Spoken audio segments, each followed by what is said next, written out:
Hello and welcome to YHTV's Magical Medical Tour. This is episode 50. Thank you so much for joining us today. I'm Christina Suzama, and with me is our wonderful medical guide, Dr. Glenn Woolman. Greetings, everyone, and welcome to Magical Medical Tour. I'm Dr. Glenn Woolman, and I will be your host along with Christina today as we travel through the healthcare galaxy searching for optimal health. And how's your search going, Christina? It keeps going and going and going. That optimal health deal, Glenn, I don't know. It's like it takes a lifetime. It does, but it's the good thing is it fits in with so many philosophies of be in the moment. Absolutely. The optimal health thing is just in the moment. Mm-hmm. So we are in the moment together. That's right. This is our 50th show. Say again, it's our 50th show. Isn't that great? Yeah, the thing that makes it really great for me is we have these sort of processes, columns, or so to speak, of what the show is about that holds the show up, showing the heart and soul of our practitioners and the people that are being healed, giving current credible information from experts, and showing lots of different fields that people can go into healthcare and all of the variations. Mm-hmm. But the other part, the fourth part of it, is just really starting to come into fruition. And that's the part of compiling enough information on our shows so that it can become a 21st century guidebook. And in fact, now that we have 50 shows, or will have after today, I actually had the opportunity the other day. I was speaking with someone. You remember last week we were with Dr. Richard Goldman, and he was a friend since junior high school. And so I heard from another friend since junior high school who was talking about the show and had asked about the possibility of doing a show on rheumatoid arthritis. And so at that point, my first thought was, great, I'm glad people are calling in with suggestions and or writing in with suggestions for different shows, which we encourage. But I was actually able to say to this person, I'd like you to look at episode number 4, which was Joint Venture with Tim Spiegel. And he's a rheumatologist, and we did discuss rheumatoid arthritis, which was an issue that she was speaking about. And you actually remembered which episode? Or did you have to look it up? I always have to look it up. So I'm like... No, I did not remember. I knew the episode, but I didn't know the number, but I knew that it was very close to the beginning. But the point was interesting for me that I was actually able to, as a guidebook, say, go look at this show. And if that show doesn't answer your questions, then let me know and we will have another show. Yeah, bring him back. That's wonderful. Or have something specific. Yeah, so it was really good to be able to finally meet that fourth program that we strive for. Mm-hmm, mm-hmm. Speaking of that, I'm looking forward to always hearing from guests and people listening and viewers. Can you tell us how they can get in touch with us? Of course. And so just to remind everyone, if you are watching online, if you scroll down just a little below the screen itself, you'll see that there's a little comment box there. You can type in your question or comment and click submit, and I will actually be able to read it out to our guest or to Dr. Woolman. And for those of you who might be wanting to ask the question directly yourself, you can call in at 323-476-3672. Again, 323-476-3672. And we will be able to unmute you and allow you to ask the question directly yourself.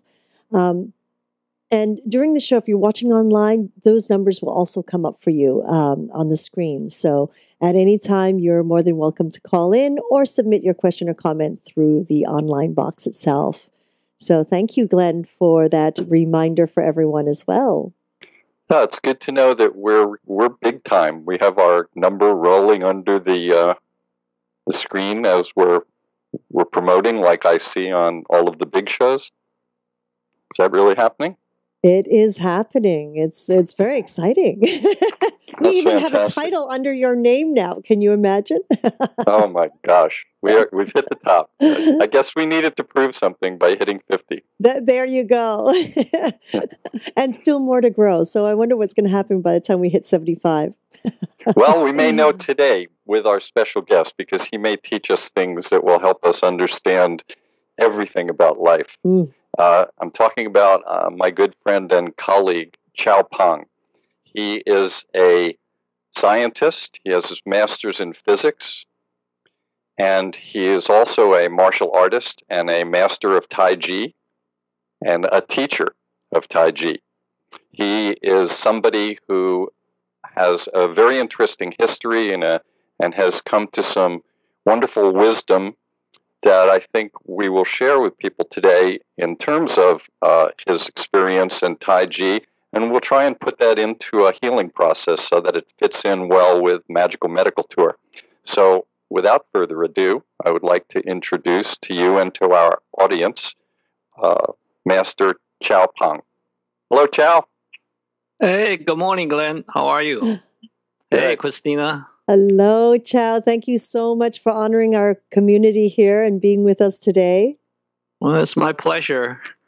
I know Glenn for a long time, so I'm really glad I can do this program. Yeah, every time Chow and I get together, it's our own program, so it's always interesting for me. I'm always learning many great things. We're going to make this very interesting today. All questions that come in, Christina will ask in Chinese, and Chow will answer in Chinese. Yeah, two different dialects. I love it. In two different dialects. And if there's any problem, I will interpret. We'll have to feel our way through with energy. That is correct. So, Chow, let's just let our viewers get an idea of who you are, where you came from. Give us a little bit of your journey and how you got to where you are today. Well, I was born in Taiwan. Both my parents from China, and about 13, I came to America. And like all young boys, hear people read those, the cartoon or comic strip about Superman, stuff like that. So in China, they have all those super hero stories, martial artists. So I'm very into that kind of book as well. But never able to study till come to America, because back there, you had to study hard. But America, we can actually enjoy life a little bit. So I got enlightened when I come to America. I don't have to study hard to get an A. So so now I can have fun. But basically, goes to school normally. Martial art, at that time, this before Bruce Lee, so I got into judo to start because that's like what I can find.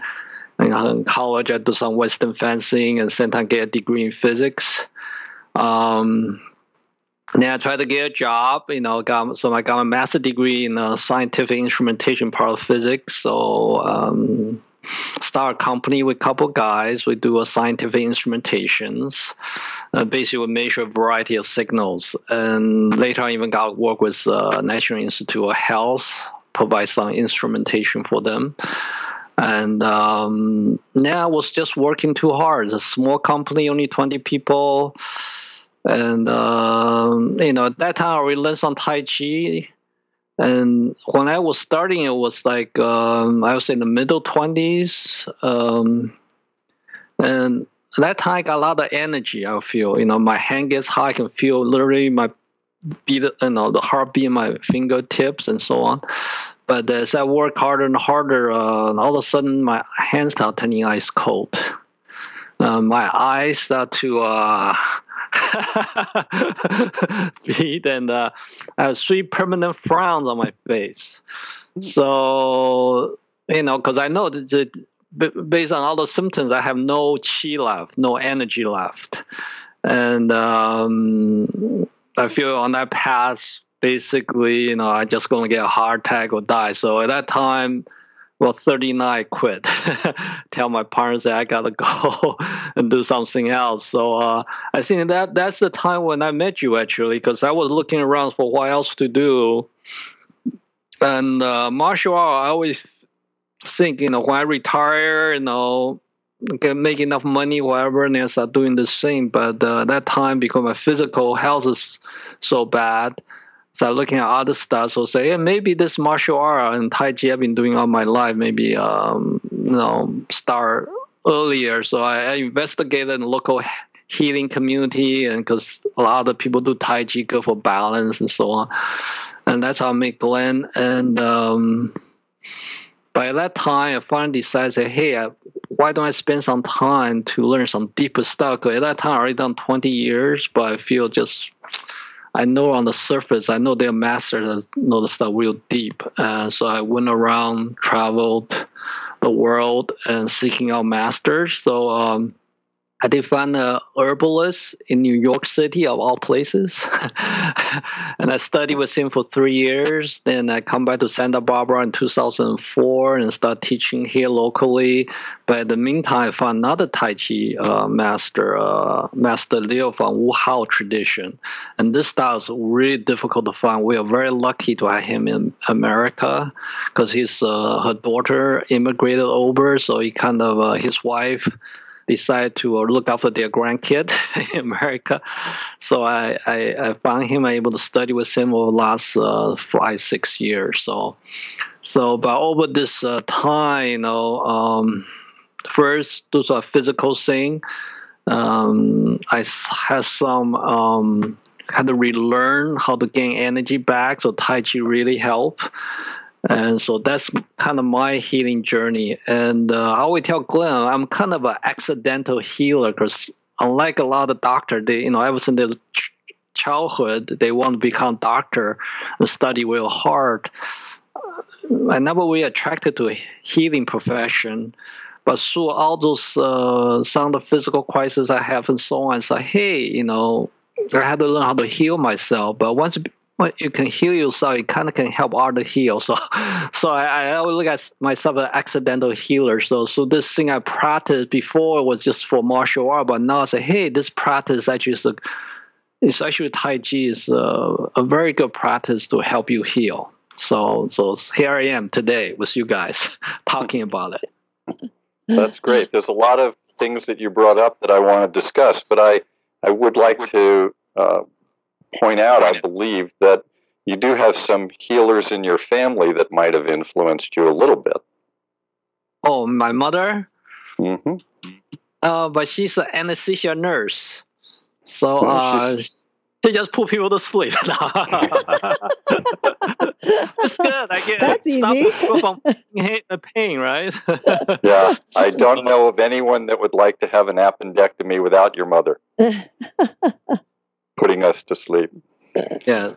So now, many of those areas that I would love to get into, maybe at another time, your time at NIH, your scientific studies, and things like that. But I think to stay on our program, you keep bringing up the word qi. And qi goes back in time, thousands of years in the literature. I think qi has been something important to you. As you said, you recognized your qi, and then you recognized the lack of it, and then you're trying to build it up again. So I think for all of us, there have been many different definitions. Lots of people have tried to explain it. I'd love to hear your explanation of qi. What is it for all of us? Tell us. Yes. Since I teach in adult ed, I had to explain it to people after many years. I finally, I think this is probably the easiest definition to describe what qi is. Because when I ask in my class what you think qi is, I will just say energy or spirit or something. And it's all ambiguous in some sense, because some people say, well, what does it really mean? Because certain people are more logical, they can figure out. And so finally what I did is, this is Chinese word for qi. okay, pronounced chi. And now currently it's QI, used to call CHI, so those are exactly the same thing. And for qi, in Chinese, literally it means air that we breathe. Okay? And so I started thinking about it. What is air? How do I explain air to somebody? So most people may not realize, but in the ancient world, when they look at this earth and sun and so on, before any invention of physics and chemistry, they actually think of something in very simple terms. And back then, like the Greek, right, they only, to make out this whole world, there's only what, 4 elements, which are fire, water, earth, and air. Right? Hopefully. Okay. No response. Okay, good. so those, and Chinese also had the 5 elements. You know, they broke down to additional stuff. The qi is a separate thing that we talk about. So our ancient people, even Tibetan, recognize air as an element. So what now I start thinking, what is different between air and fire, earth, and water? Earth obviously is anything that's solid, right? That's earth. Okay. And water is a liquid form. Because in water, when anything is liquid form, it's called water. And fire, obviously, you can see. Okay, it's not solid, but you can see and feel it. But what makes air different from all the other elements?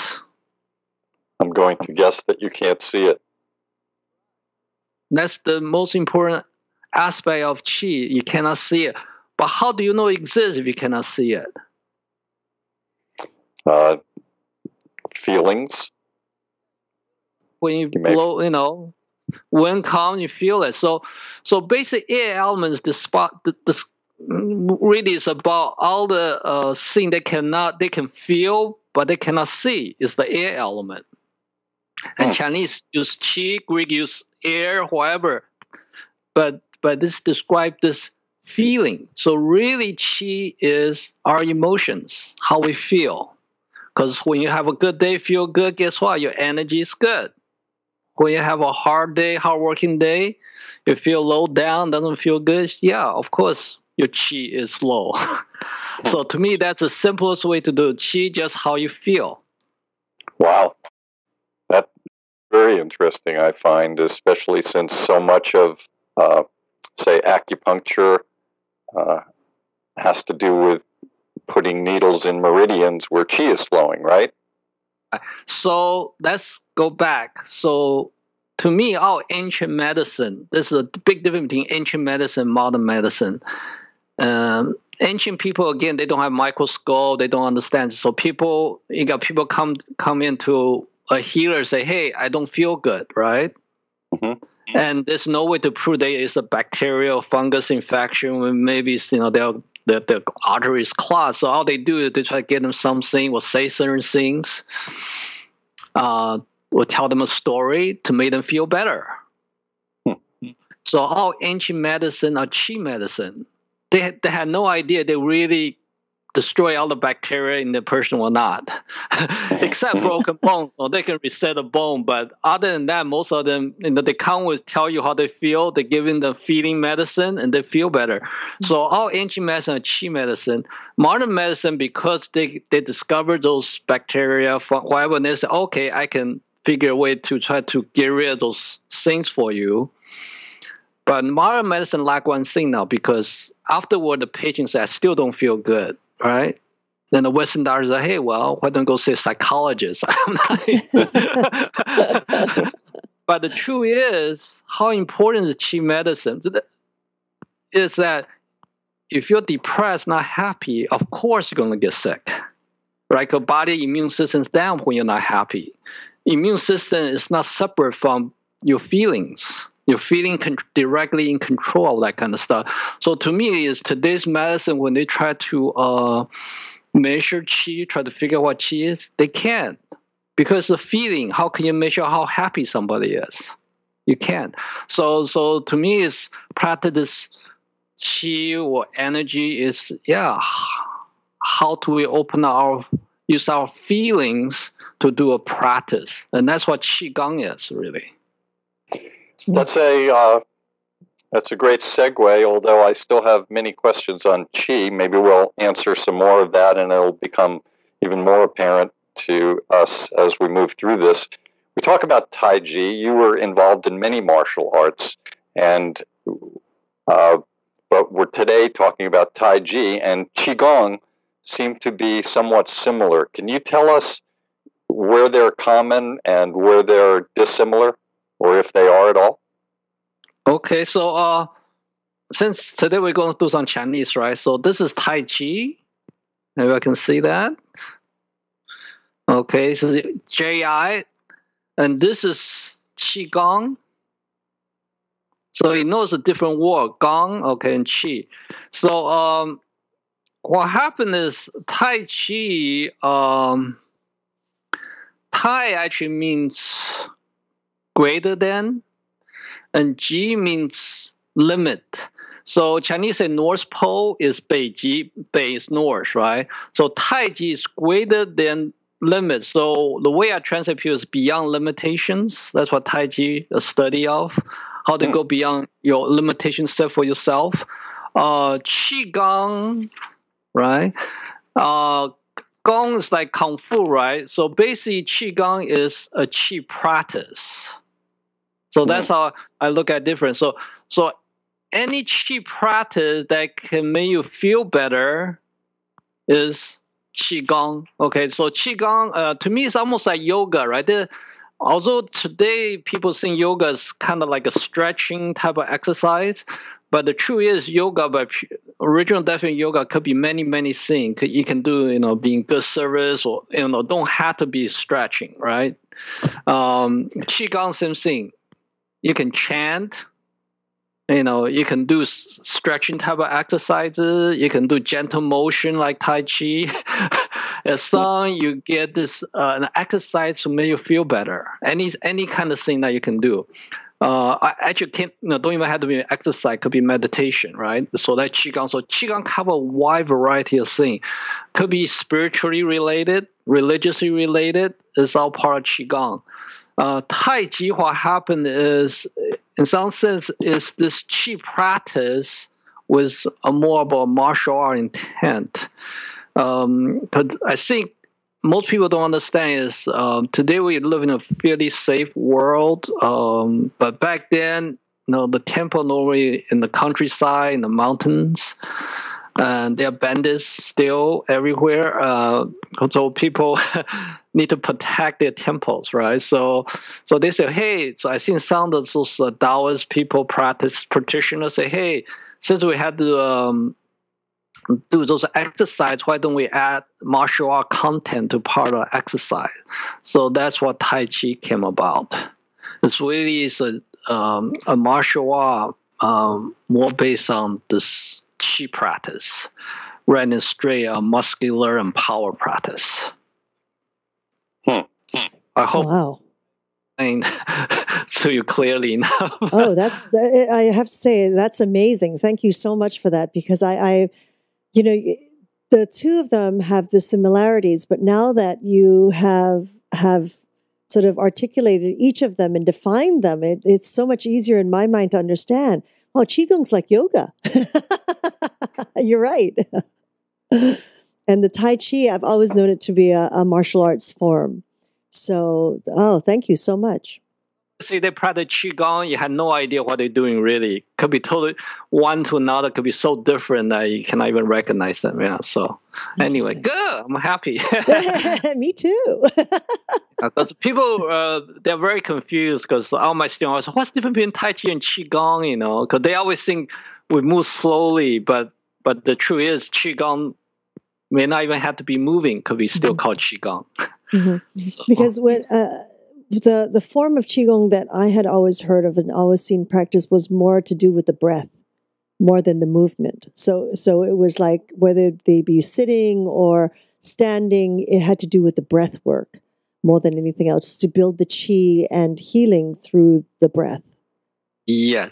So by breathing, normally when you're very stressful, by breathing, you can calm that stress. See, again, it makes yourself feel better. So to me, that's what any chi practice is, just make you feel better somehow, unstuck. So when you're stressful, you feel stuck, right? And the Chinese say angry. Angry in Chinese called 生气. Same word, right? 气 but 生 means creating a lot of air. When you get angry, what happens? You go, come out to here, right? When you come to your mouth, you go, ah! You're angry. So chi rising up. So it's creating a lot of air coming up. So again, just give you an idea what the chi is. Chinese use a very fluent and fluidly talk about many different things, but all they talk about is the sensation that you can feel but not seeing really. That's what Qigong practice is. So if you like when you feel stressful, normally what happens, your chest get tight. Chinese say this is Qi rising. So if you do practice coming down, then all of a sudden you don't feel as tight, and body feel much more comfortable. Making sense? I'm feeling more comfortable already. I always believe that Qigong, from the practice that I do in Qigong, has more of a medical idea behind it, where you're using minimal motion, but you're concentrating on moving the Qi and the energy for the almost specific purpose of healing. Whereas, and we'll get into this in a little while, Tai Ji has many purposes, healing being one of them. At least that's the way I look at it. Yes. So what happened is, with any simple idea, the way I look at it, so then people will try to find ways to make it more defined. So the meridian system, all the other systems come later. Because now I talk about general saying, your chest is tight when things come out stress, right? But people can say, maybe it's due to, maybe your liver is not quite right. That causes you to be, not stressful and so on and so forth. So the meridian system come afterwards, try to get more definition. But I think this is just an evolution of what people do. Once they have an idea and people try to break it apart, try to get into more and more detail and try to trace the root cause. But Qigong and Tai Chi, we practice very, very, the level that is in very generality, but you really help all the little things too. How does Qi practice differ from traditional exercises, weightlifting or running or anything else that we might be doing in terms of exercise? We always talk about exercise being important as part of our lifestyle. So is Tai Chi considered an exercise, or is it different than exercise? It is an exercise, but different. So I put it this way, because I think a lot of Western medicine I shouldn't say, today's thinking is body is a machine. Right, so you need to move the machine, exercise the machine, make the machine move. So we measure exercise in terms of heart rate, aerobic activity, and all the other stuff. And the things staff want me to do is, so a lot of people want to lose weight or something, they go running, and when they're running, they're like, it's like they're gonna die, right? So and a lot of people exercise, they're not having fun. So yeah, they move their body, but their Qi is bad. So really, Tai Chi is just, or Qigong's exercise do with feelings. Why can you add feeling to it? What feeling make you feel good? Maybe it's dancing. You still move around, but at least you're smiling and happy. So why don't you do both physical and feeling exercise together? To me, that's what I meant. So that's what Tai Chi is we focus on the feeling when we do it. The reason we do it so slowly is because when we do anything fast, again, the Qi rises, right? When you're in a hurry, the first thing is your chest get a little tight. right? So that's why people running, they say, I got to brace myself. But why the Tai Chi do it slowly so we can feel what's going on with our body? And my cause Qi to rise, or can I relax my Qi, allow it to open out so it can flow? That's the reason Tai Chi is done in a very slow fashion. Wu-Hao Tai Chi actually have a fast form, but normally you only do after several year practice, where you can, in other words, master your own Qi. So when you do it fast, the Qi doesn't rise, still feel open and spacious and feel good.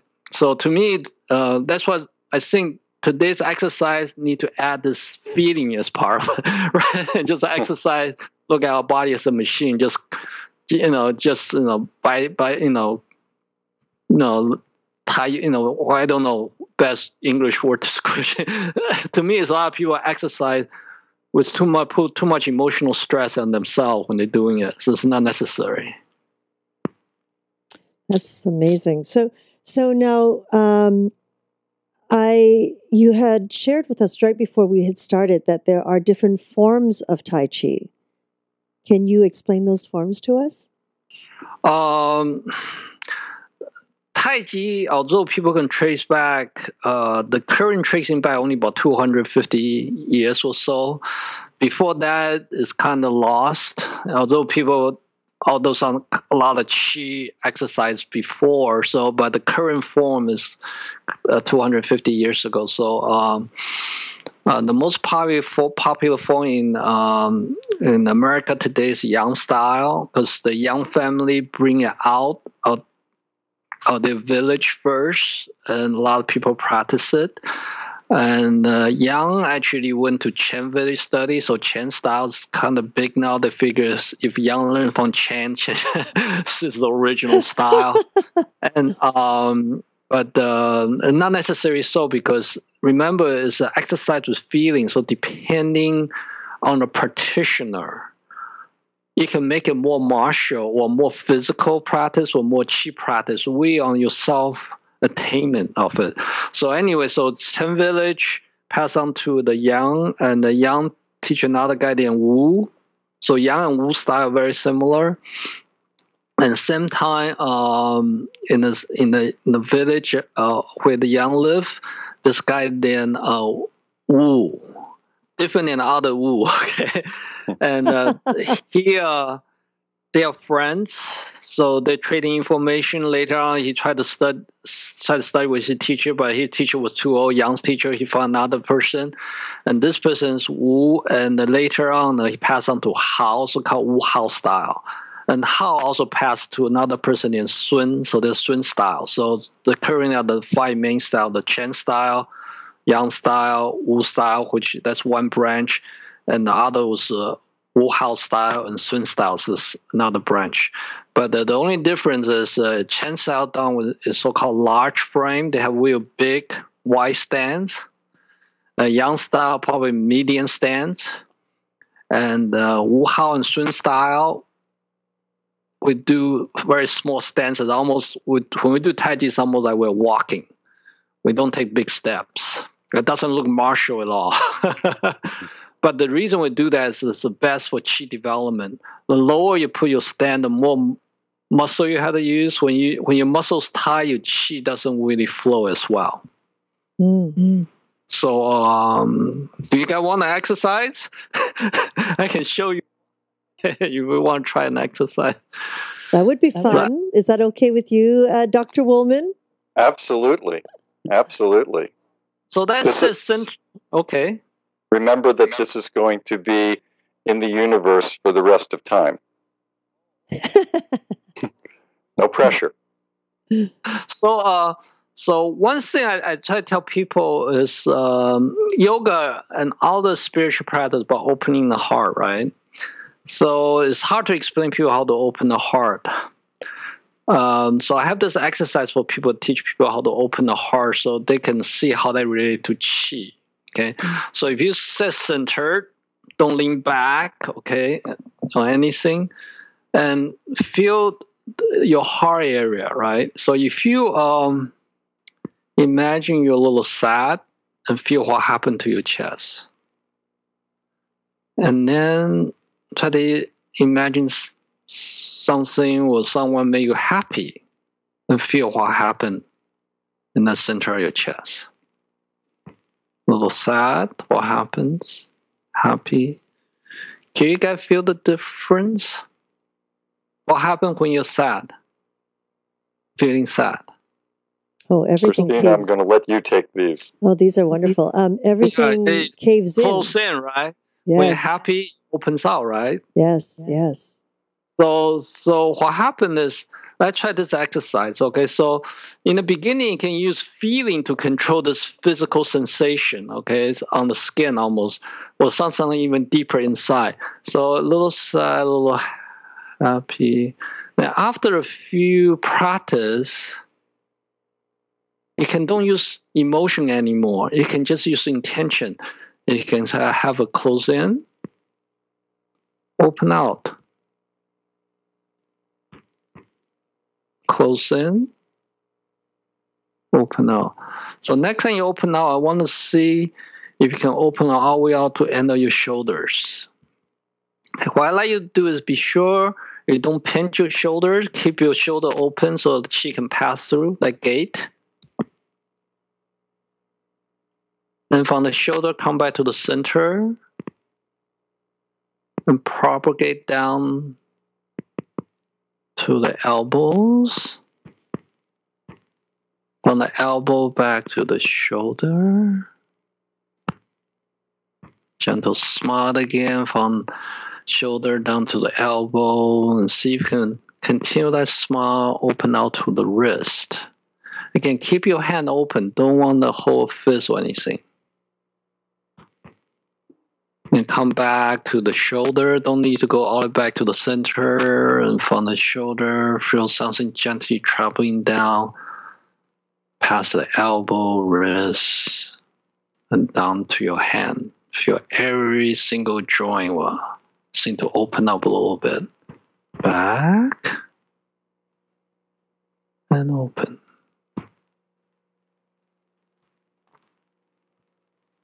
Center.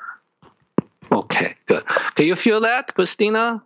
Oh, absolutely. What was really interesting is I found that when you were saying sad and happy, the sad came on the exhale and the happy came on the inhale. That's something that I really noticed that was really strong. Like my body opened up with the inhale and the breath coming into my body. So what happened is right now, because you probably done a lot of breath work. So when you take a deeper breath, physically your body opens up. Mm-hmm. When you exhale, but with true chi work, it's not really based on breath. Mm-hmm. My master say if you base your chi work on breath, you'll be limited by breathing. Because I can open, I can take 3 or 4 breaths. Doesn't mean I can stop opening. But anyway, the chi type of word is not really breath related. It's just more skin sensation, more feelings, kinesthetically. But if you can feel it open out to your finger, right? So another way I think about what people are doing is if you put your arm like you're hugging somebody in front of you, and just open the heart and gently go forward like you're going to hug someone that you really like. That's my favorite, right, Glenn? Right. So, hugging. So you can feel some energy gently travel down all the way to your fingertip as you gently reach out. Can you feel that? Oh, yes. So opening the heart is about opening sideways. Western people, because they're more forward, when you imagine people with open heart, what happened to their chest? Most people stick the chest out. Yes. So when you stick your chest out, guess what? It's not open. It's forcing outward. Chi gets stuck. But here, chi can move down the arm. But when you do this, the chi cannot move down the arm. You get stuck.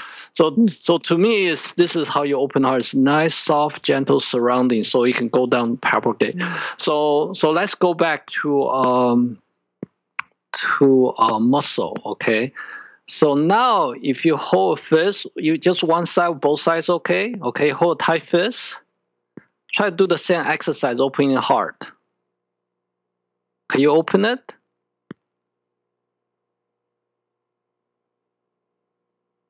With a lot of concentration, yeah. Right. It's very difficult, right? You feel this is stuck. All of a sudden, this will not open and close. Even when you smile, seem a little sad, doesn't really work. So what happens when the muscles tense, you cannot feel travel of energy. I see. So that's why Wuhao Tai Chi practice very small frame. A larger and larger frame, you got to use more and more muscle. The more muscle you use, guess what? Less chi flow. So that's what Tai Chi would develop this exercise gentle and small motion. We don't need to make big motions because we want to feel this opening expansiveness of the energy from the center emanate out to our limbs. So when we practice, that's what happens. So from the body going up. So anyway, I can talk this all day, but just give you a taste of this feeling, because we do every move we make is done through a particular way how the body should feel, and the most important thing not get stuck. Okay, that's because when you tense out, you get stuck. Second thing is if you collapse. In other words, if you go real tired, right? Then you try to open, doesn't work either. So you got to go stay where you're not tense, but you're not collapse. And that's the chi state that we're going after. I have to tell you, Chow, as an emergency physician, I look at opening the heart completely different than you do. I have a completely different way of doing it, but we use a scalpel. So yours seems way. There's no right way, right? Well, yours definitely seems much more gentle, and we would need your mother there to make sure that people had good feelings. When we do it my way, doing your way is a lot easier. Chow, thank you for that. That was really very nice. Oh yes. I want to get into a little bit of the health aspects of Tai Chi. There's a lot of science coming out now. A lot of hospitals and a lot of big centers are doing research. A lot of journals are coming out with benefits of Tai Chi, including boosting the immune system, helping with arthritic patients, helping with people that are hypertensive, sleep disorders, heart disease, even cancer, and a number of neurological disorders where, and I will say, though, that it's very important from the medical point of view that in the cases that people are studying now in the journals that are saying that Tai Chi has all these beneficial effects, it's still in conjunction with doing the programs that you're doing with your Western medicine. So it's in conjunction with or combinations with. But I wanted to know, Chow, in your teaching, when you're teaching people, I'm sure that many of them have ailments of kinds that come to see you. How do you work with them, and how do you see healings, and do they give you input in terms of why and how Tai Chi is good for healing? I have a lot of people with balance issue or with variety of body pains. So you get older, you get lower back, and so on and so forth. Again, I'm an accidental healer because I enjoy teaching Tai Chi. And now some people come, oh, I feel much better now, this better. So how does Chi medicine work? I want to put it this way, because when we practice this exercise, when you feel open, when the muscle not tight, you can literally feel something go down your arm. Christina, do your palm actually get hot and warm? Oh, yes. Right. So really what that means is your circulation better. Mm-hmm. When the circulation better get warm, it's not really somehow Chi make you feel warm. That's medically can understand. So I always tell people, especially most people, grow plants, because I'm a gardener now, so that's the way I like to explain it. If you put a plant there, if you don't get proper amount of water with nutrients or sunshine, what happens to the plant? It begins to shrivel up and die. Yeah, shrivel up, die. Right, sometimes get disfigured, right? Depending on how bad it is, right? So human beings, the same thing. We have a DNA. We want to replicate properly, right? But to replicate properly, to grow, to keep healthy, we need to get proper nutrients to all the cells. So guess what? Your circulatory system must be working okay and all that kind of stuff. So when you stress out, when you're tight, what happens? The circulation system, that's why when muscles tight, the qi doesn't go down, the hand get ice cold. There's no circulation. So the body no longer replicates itself properly. And in the plant, we can see it. Sometimes they will grow distorted and all that sort of stuff. To me, a lot of not the illness like those arthritis, cancer, there's no known cause because there's no bacteria or fungus that really can say, okay, that specific thing caused you to get sick. So all the fibromyalgia, all that kind of stuff, is really what happened is Chinese say, in something in my way of looking at that, qi disease, because we cannot let go our straight law body operate in a spacious, open, comfortable manner, cause the circulation to flow. So when the body not able to get all the proper nutrients, it start to the DNA can express in many, many different ways. So it start expressing in a way that cause certain disease to happen. Does that make sense, Glenn, to you? Yes, when you're saying that, I try to move over from a Western point to a Chinese point of view. We do have some causes of different things, but you're right.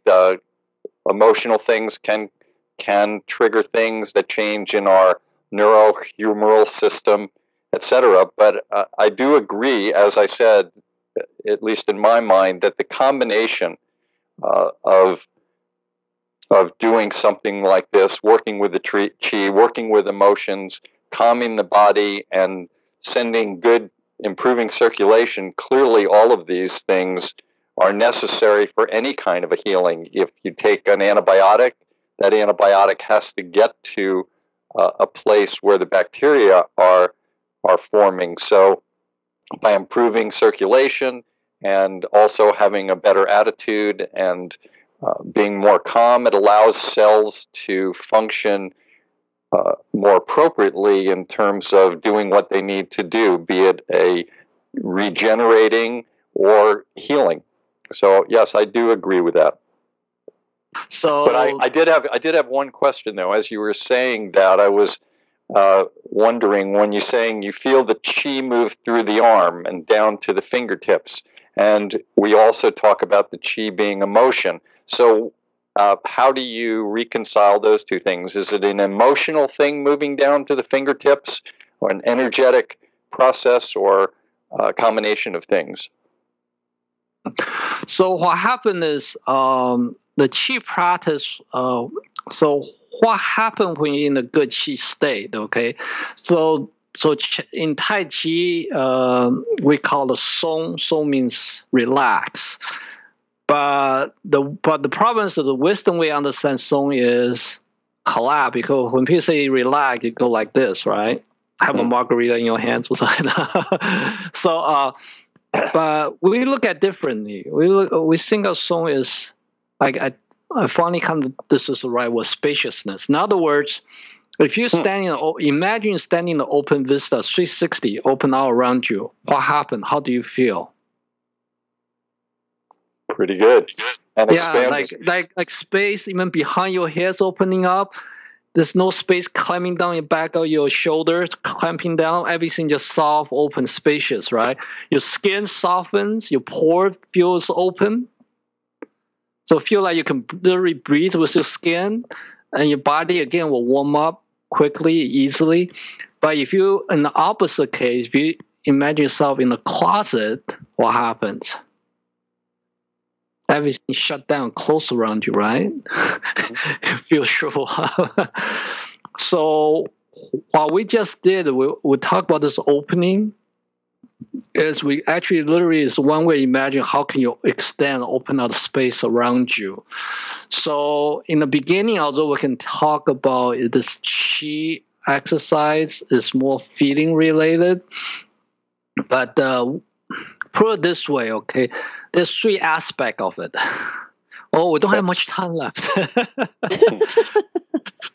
But give us two of the three aspects. different forms of qi. Okay, Chinese called the three treasure: Jing, Qi, Shen.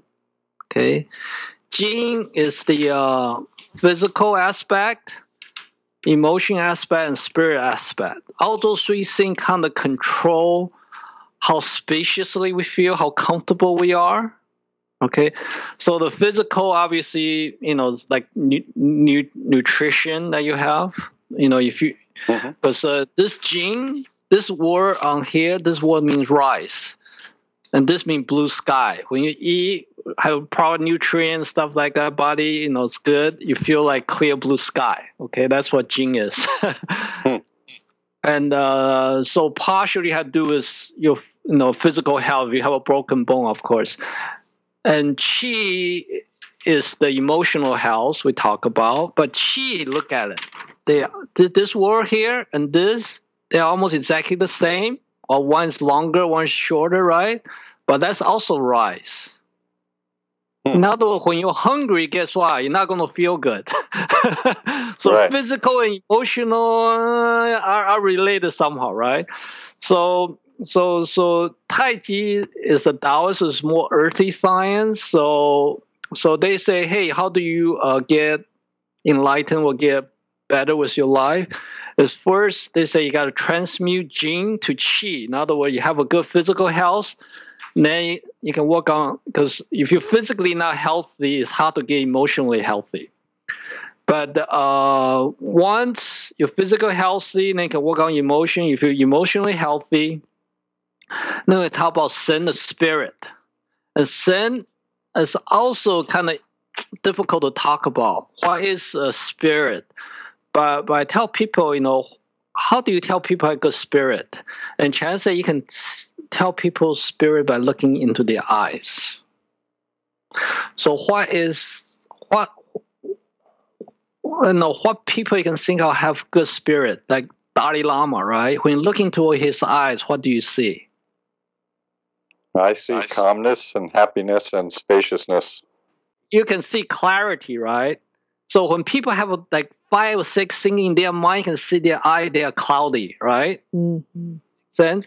So spirit is really about clarity. When your head is clear about what you need to do, what your purpose are, that's clarity. So Chinese begin a transmission of physical to qi. So if you get physical healthy, you get emotionally healthy, then hopefully you can clear your head. then you can be your true essence, expressing yourself, becoming enlightened. But I would so when we talk about the qi aspect, Chinese there's the physical qi, the emotional qi, and the spirit qi. Mm-hmm. So all three need to kind of work. So I got it. All right, I got it. Chow, there are many styles that we spoke about of Tai Chi, and people that are listening to our program, realizing that it might be good for health, they have to make decisions about how to find a Tai Chi teacher or what style to choose. The first thing I would say to people, if you're not sure of what style or if you're interested, that Chow Pang has a DVD that is just beautiful. It's called Tai Chi Stillness Through Motion.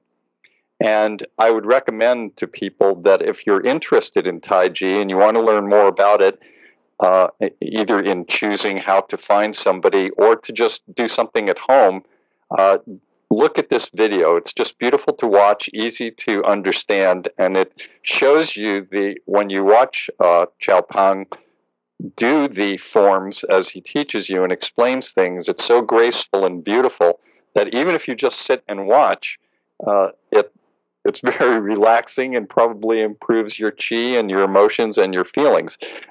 Did you want to add anything to that, or in suggesting to people how they might choose Tai Chi or how to find a class? So like I mentioned about, since this topic is Qi, right? So you go for a teacher that you feel comfortable with. I think that's the most important. If it doesn't feel right, then there's no chi. so I think that probably the easier. You can look at their credential. They may have study with many masters, but if you're going there doesn't feel right somehow, then just don't do it. But if you hang out with someone, he may not be a master, but you feel comfortable, relax, and feel spacious around this person, then he's the right person to study with. Oh, that's a great way of putting it. We're talking with Chao Pang, Master Chao Pang, teacher and student himself of Tai Chi and the martial arts. And like all of our other guests, we ask for a special health tip. Most of the people are usually in some form of Western medicine, but I think I'm hoping that we have something very interesting from you today, Chao. Do you have a health tip for us?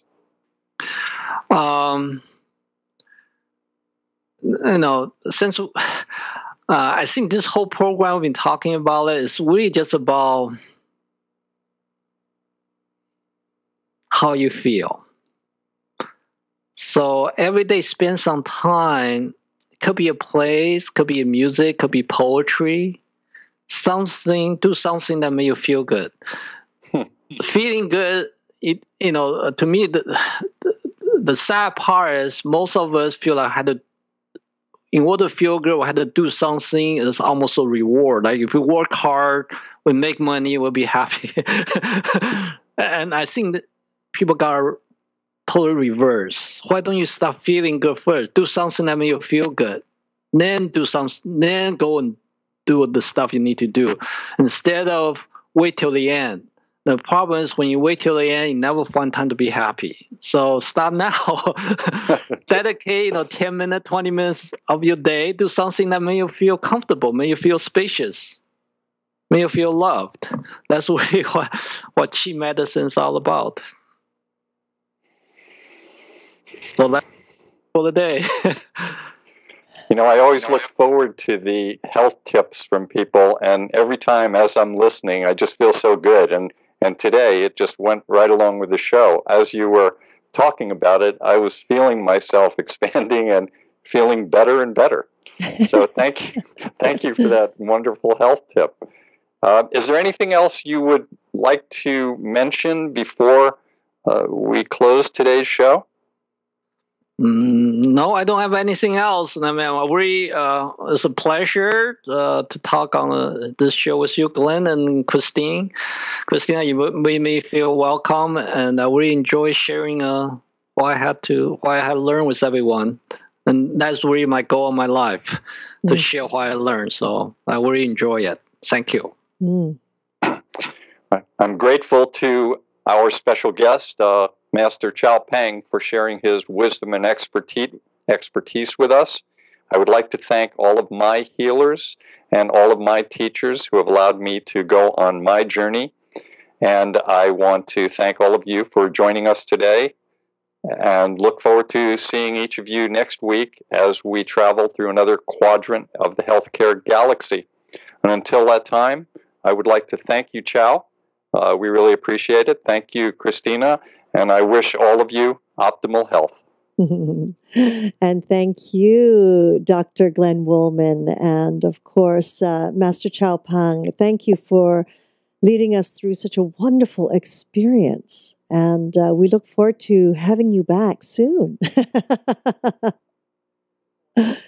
I would like to thank each and every one of you for joining us on this new platform of education and information.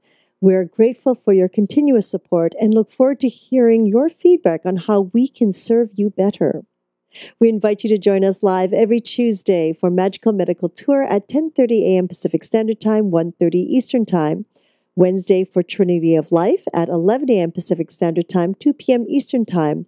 Followed every other week with Flowing into Awareness with Anatara.